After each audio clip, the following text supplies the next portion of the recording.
ওম অখণ্ড সংহিতা বা শ্রী শ্রী স্বামী স্বরূপানন্দ পরমহংসদেবের উপদেশ বাণী বিংশ খণ্ড। বিঘ্ন বিপদেও নাম করো। একজনের প্রশ্নের উত্তরে শ্রী শ্রী বাবামণি বলিলেন, মনে যখন ভয় আসবে তখন অভয় স্বরূপ ভগবানের নাম নিয়ত স্মরণ করো। দেহে যখন ক্লান্তি আসবে তখনও ভগবানের নামকেই পরম আশ্রয় করো।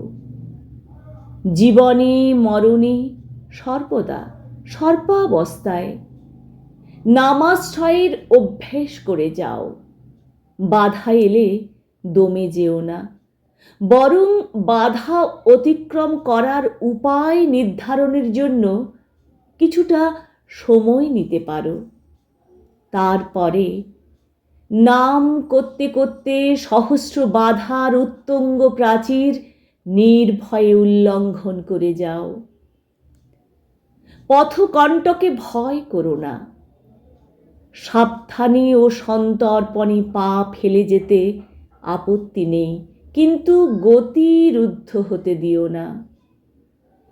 সুদূর তীর্থের যাত্রীরা ক্লান্ত শ্রান্ত অবসন্ন দেহে পথপ্রান্তে বৃক্ষমূলে তরুচ্ছায়ায় খানিকটা সময় বিশ্রাম করে, কিন্তু ঘরে ফিরে যায় না।